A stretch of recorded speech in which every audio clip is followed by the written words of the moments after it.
आज का मेरा टॉपिक ऑफ डिस्कशन है स्टीरोप्सिस। गाइडेंस चैप्टर नंबर 52 हमने स्टार्ट किया, उसी का ये सीक्वेंस है आगे।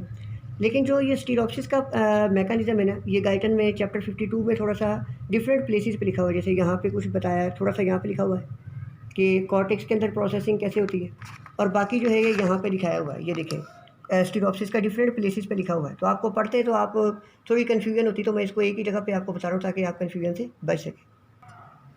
तो स्टार्ट करते हैं कि स्टीरोप्सिस जो है ये होता क्या है। इसका अदर नेम होता है डेप्थ ऑफ परसेप्शन। और इम्पोर्टेंट बात इसके लिए याद रखनी है कि स्टीरोप्सिस का फिनोमिना जो है distance of the 200 feet with in distance of 200 feet या 60 मीटर के लिए इंपॉर्टेंट होता है। अब ये होता क्या है कि असल में हम जो है विजन फील्ड के अंदर किसी भी ऑब्जेक्ट को जब देख रहे होते हैं ना, तो हमें इसकी मीनिंगफुल या 3D परसेप्शन हो रही होती है। इसका मतलब क्या है कि हम देख के अंदाज़ा लगा सकते हैं कि कोई भी ये लेट्स सपोज बुक है या चेयर है, कितने डिस्टेंस पे होगी ये पड़ी हुई। तो इस तरह के जो है ये परसेप्शन है ना, इसके लिए जो फिनोमिना होता है स्टीरोप्सिस का, ये बहुत इंपॉर्टेंट होता है। तो स्टार्ट करते हैं। अब होता क्या है कि ये हमारी दोनों आईज़ हैं कि कोई भी ऑब्जेक्ट हमारी विजन फील्ड के अंदर जब हम इसको देखते हैं ना, तो इसका इमेज हमारे दोनों राइट एंड लेफ्ट साइड की रेटिना पर बनता है। लेकिन अब सेंटर में होता है नोज़, उसके इर्द गिर्द होती हैं आइज़ पड़ी हमारी। तो इस वजह से क्या होता है कि जो हमारी आइज़ है ना, ये तकरीबन मोर देन 2 इंचज़ अपार्ट होती हैं, जिसकी वजह से क्या होता है कि जब भी कोई ऑब्जेक्ट, जैसे कि थोड़ा सा हमारी विजन फील्ड के अंदर ऑब्जेक्ट है, थोड़ा सा नोज़ के राइट साइड पे चला गया लेट्स सपोज यहाँ पे, या थोड़ा सा लेफ्ट साइड पे चला गया, तो अब क्या होगा कि लेट्स सपोज कोई ऑब्जेक्ट है जिसको मैं देख रहा हूँ, बहुत करीब पड़ा था आई के, मेरे नोज़ के थोड़ा सा राइट साइड पे था। तो अब इसका डिस्टेंस जो है राइट साइड के रेटिना से कम होगा as compare to the left side. Left side के रेटिना से इसका डिस्टेंस होगा ज़्यादा, जिसकी वजह से क्या होगा कि जो राइट एंड लेफ्ट साइड दोनों आइज़ की रेटिना पे जब इस ऑब्जेक्ट का इमेज बनेगा ना, तो वो इमेजेस दोनों एक जैसे नहीं होंगे, बल्कि क्या होंगे, डिसिमिलर होंगे। लेकिन जो मैंने आपको बताया कि 3D परसेप्शन या मीनिंगफुल परसेप्शन अगर हम करना चाहते हैं ऑब्जेक्ट की, तो इसके लिए क्या ज़रूरी है कि जो दोनों इमेज, इसके इमेजेस जो दोनों रेटिना पे बने, राइट एंड लेफ्ट रेटिना पे, वो दोनों फ्यूज़ करके एक सिंगल इमेजेस बना लें। इस फ्यूजन ऑफ द इमेजेस, इसको क्या कहते हैं, इसको कहते हैं रजिस्ट्रेशन। और अगर रजिस्ट्रेशन नहीं हो रही, मतलब राइट एंड लेफ्ट रेटिना पे जो इमेज बने वो आपस में फ्यूज़ नहीं करके सिंगल इमेज नहीं बना रहे, तो इसको कहते हैं नॉन रजिस्ट्रेशन, या सिंपली कहते हैं डिस्पैरिटी। ये आपने याद रखना है, डिस्पैरिटी या इसको कहते हैं नॉन रजिस्ट्रेशन भी इसको कहते हैं। और इम्पोर्टेंट बात ये भी याद रखनी कि नॉन रजिस्ट्रेशन में आई की कोऑर्डिनेटेड मूवमेंट नहीं होती, जबकि रजिस्ट्रेशन में क्या होती है, आई की कोऑर्डिनेटेड मूवमेंट होती है। अब ये जो इमेजेस हैं राइट एंड लेफ्ट रेटिना पे बने, इनकी फ्यूजन में रोल कौन प्ले करता है, बेसिक रोल जो प्ले करता है वो है विजुअल कॉर्टेक्स। मैं आपको अब ये बताता हूँ कि विजुअल कॉर्टेक्स कैसे रोल प्ले करता है। तो अब मैंने आपको ये बताना है कि जब इमेज बनता है, इस तरह का इमेज, लेट्स सपोज ये हमारी दोनों आइज़ हैं, ये हमारी विजन फील्ड में जो कोई ऑब्जेक्ट है, लेट्स सपोज वो राइट साइड वाली आई के ज़्यादा करीब है, तो अब इसका डिस्टेंस जो राइट साइड वाले रेटिना से कम है as compare to the left side. तो अब जब दोनों इमेजेस बनेंगे, ये बनेंगे डिसिमिलर। तो अब इनकी फ्यूजन जो है, विजुअल कॉर्टेक्स कैसे डिटेक्ट करता है कि इमेज फ्यूज जो है डिसिमिलर है, और इनकी फ्यूजन फिर कैसे करता है by the phenomena of the stereopsis, मैंने आपको वो बताना है। अब इस कंडीशन में है कि जब इमेजेस होंगे डिसिमिलर, ये दोनों रेटिना पे इमेजेस बन चुके हैं, लेकिन ये अभी क्या है, डिसिमिलर। ये जो इनसे विजुअल इन्फॉर्मेशन निकलेगी रेटिना से, पाथवे मैंने आपको विजुअल पाथवे सारा समझाया हुआ है। अगर किसी ने वीडियो नहीं देखी तो वो देख लें आप। प्रीवियस वीडियो में बताया था कि ऑप्टिक नर्व्स निकलती हैं, फिर ऑप्टिक ट्रैक्स, फिर फाइनली ये जो इन्फॉर्मेशन है रेटिना पे जो इमेजेस बने हुए हैं राइट एंड लेफ्ट, ये किस में जाते हैं, लेटरल जेनिकुलेट बॉडी। इसके डिफरेंट लेयर, न्यूरोनल लेयर्स होती हैं, इसके कॉर्टेक्स ही मैंने वो भी आपको बताया था। तो यहाँ पे आके जो सिग्नल है राइट एंड लेफ्ट रेटिना, यहाँ से सिग्नल आके कहाँ पे रिले करेंगे, in the lateral geniculate body. यहाँ पे रिले करने के बाद ये सिग्नल निकलेंगे और फाइनली किस में एंटर हो जाएंगे, इन द विजुअल कॉर्टेक्स। अब ये विजुअल कॉर्टेक्स में आ गए, तो विजुअल कॉर्टेक्स में न्यूरॉन्स क्या बना रहे होते हैं, न्यूरोनल कॉलम। न्यूरोनल कॉलम इस तरह का होता है, न्यूरोनल कॉलम बना के और छोटी छोटी स्ट्राइप्स बनाई होती हैं। अब आपने ये याद रखना है कि जो विजुअल कॉर्टेक्स के न्यूरॉन्स हैं, उन्होंने आपस में अरेंज होकर छोटी छोटी स्ट्राइप्स बनाई होती हैं। एक स्ट्राइप का जो डायमीटर होता है ये 0.5 मिलीमीटर होता है। अब पहले तो क्योंकि अभी ये इमेज जो है डिसिमिलर है, तो अब कॉर्टेक्स को पता कैसे चलेगा कि ये इमेजेस डिसिमिलर है, इनकी फ्यूजन करवानी है। अब होगा क्या कि कॉर्टेक्स की जो एक स्ट्राइप है ना, लेट्स सपोज ये एक स्ट्राइप है, इसके ऊपर क्या होता है कि अगर तो इमेज सिमिलर होते तो क्या होना था कि ये था लेट्स सपोज राइट साइड पे जो रेटिना पे इमेज बना है, वहाँ से सिग्नल आया, इस टाइप में पहुँच गया, और इसके करस्पॉन्डिंग जो लेफ्ट साइड पे रेटिना पे जो इमेज बना था, उससे इसके करस्पॉन्डिंग सिग्नल निकलना था। लेट्स सपोज उसको मैं ग्रीन से बना देता हूँ, तो वो आके इसके साथ कर रहा था, फ्यूज़ कर रहा था इस तरह स्टाइप के अंदर। लेकिन अब क्या होगा कि स्टाइप बनी पड़ी है, आप ये देख सकते हैं यहाँ पे कि लेट्स सपोज ये स्टाइप पड़ी है, क्योंकि अभी इमेजेस डिसिमिलर है। तो अब क्या होगा कि लेट्स सपोज राइट साइड को रेटिना पे जो इमेज बना, उससे सिग्नल आया यहाँ पे स्टाइप के अंदर, लेकिन जो लेफ्ट साइड का रेटिना है इस पर जो इमेज बना उससे सिग्नल आएगा, लेकिन ये दोनों फ्यूज़ नहीं करेंगे। तो कॉर्टेक्स को पता चले जाएगा कि अभी ये जो इमेजेस है डिसिमिलर है या डिस्पैरिटी है।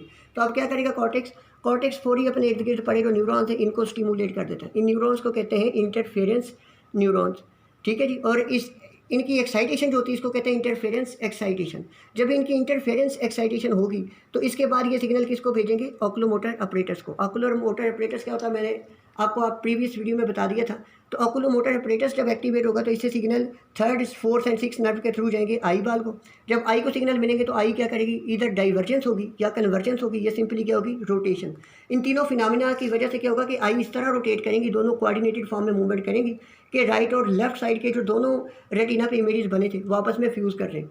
जब ये काम होगा, आई की ये मूवमेंट होगी, तो इनके बाद क्या होगा कि अब जो एक स्ट्राइप है ये कॉर्टेक्स की, लेट्स सपोज ये स्ट्राइप है कॉर्टेक्स की, तो अब जब इमेजेस फ्यूज़ कर देंगे तो क्या होगा कि ये राइट साइड का रेटिना है, इस पे बनने वाला इमेज से आने वाला सिग्नल है ये इस टाइप में पहुंचा, और जो लेफ्ट साइड का रेटिना है इस पे बनने वाला इमेज उससे आने वाला सिग्नल आएगा और इसके साथ आके फ्यूज़ कर देगा। और जब ये फ्यूज़ कर देगा इसको कहते हैं रजिस्ट्रेशन, ये इमेज इज रजिस्टर्ड, कॉर्टेक्स को पता चलेगा।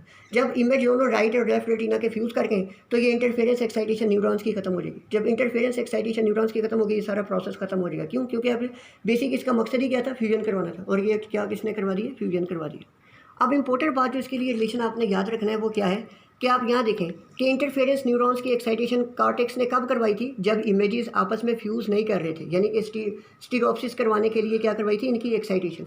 अब जितनी ज़्यादा इमेजेस की डिस्पैरिटी होगी या जितनी ज़्यादा नॉन रजिस्ट्रेशन होगी, अगर ये इमेज फ्यूज़ नहीं कर रहे होंगे तो उनको तो उनको फ्यूज़ करवाना मुश्किल है, अगर तो इन न्यूरॉन्स की एक्साइटेशन होगी ज़्यादा ताकि वो फ्यूज़ कर रहे हैं। तो इस कंडीशन में क्या होगी, स्टीरोप्सिस का मैकेनिज्म मेंटेन करने के लिए अगर डिस्पैरिटी ज़्यादा यानी कि इमेज फ्यूज़ नहीं कर रहे, उनको फ्यूज़ करवाना मुश्किल है, तो ये इंटरफेरेंस एक्साइटेशन कम होगी। और अगर ऑलरेडी इमेजेस फ्यूज़ पड़े बस थोड़ी बहुत फ्यूजन करवानी है तो इंटरफेरेंस एक्साइटेशन कम होगी। तो इसके लिए मैंने ये जो रूल बनाया जर्नल आपने याद रखना है। सादा सी बात है कि स्टीरोप्सिस किस पे डिपेंड करती थी, मैंने भी आपको बताया इंटरफेरेंस एक्साइटेशन पे। जितनी ज़्यादा इंटरफेरेंस एक्साइटेशन होगी उतनी ज़्यादा स्टीरोप्सिस होगी। और ये इंटरफेरेंस एक्साइटेशन इंटर्न किस पे डिपेंड करती है, नॉन रजिस्ट्रेशन पे। मैंने भी आपको बताया कि जो विजुअल सिग्नल पहुंच रहे हैं विजुअल कॉर्टेक्स में, अगर इनको फ्यूज़ करवाना ज़्यादा डिफिकल्ट होगा, इंटरफेरेंस एक्साइटेशन उतनी ज़्यादा होगी। तो ये आपने याद रखना है। तो स्टीरोप्सिस जो है ये डायरेक्टली प्रोपोर्शनल होता है इंटरफेरेंस एक्साइटेशन के, इंटरफेरेंस एक्साइटेशन के। और जो इंटर्न डिपेंड करती है इंटरफेरेंस एक्साइटेशन किस पे डिपेंड करती है, non registration of the image. जितना ज़्यादा इमेज नॉन रजिस्टर होगा उसको फ्यूज़ करवाना उतना मुश्किल है, उतनी ज़्यादा इंटरफेरेंस एक्साइटेशन होगी।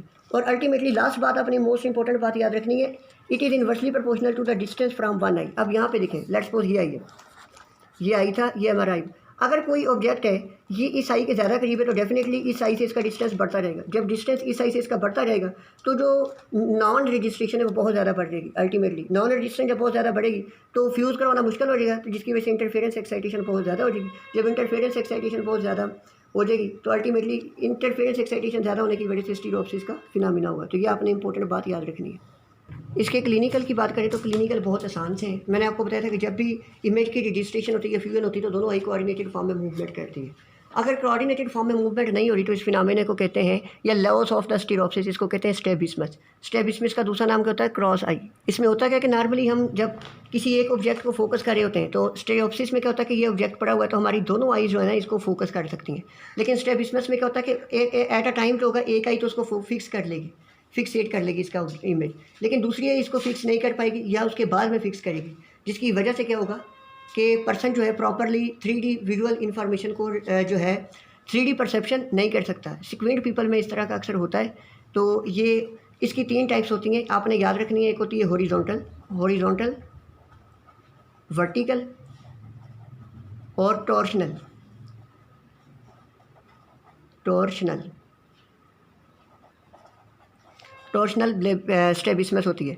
ये 3 इसकी टाइप्स हैं जो कि बहुत इंपॉर्टेंट है, आपने ये याद रखनी है। और कभी कभी क्या होता है कि जो आई फिक्स कर ले वो तो नॉर्मल है, जो फिक्स नहीं कर सकती इसकी एक्टिविटी, इसको कहते हैं डिफेक्टिव आई, और इसकी एक्टिविटी बहुत कम हो जाती है। 20/400 विजुअल एक्टिविटी इसकी इतनी ज़्यादा कम हो जाती है। और कभी कभी अगर नॉर्मल आई है ऐसे पर्सन की जिसमें स्ट्रैबिस्मस है, मैंने कहा था कि कभी कभी उनमें क्या होता है कि एक आई तो फिक्स कर लेती, दूसरी आई फिक्स नहीं करती। जो नॉर्मल आई अगर वो उसमें ब्लाइंडनेस हो जाए तो दूसरी आई पे लोड बढ़ जाता है। इस वजह से उसके लिए पर्सन के लिए ऐसे में विजन का मसला काफ़ी ज़्यादा बन जाता है। ये था, अगर कोई क्वेरी हो आप मुझे कमेंट सेक्शन में पूछ सकते हैं। Thank you very much.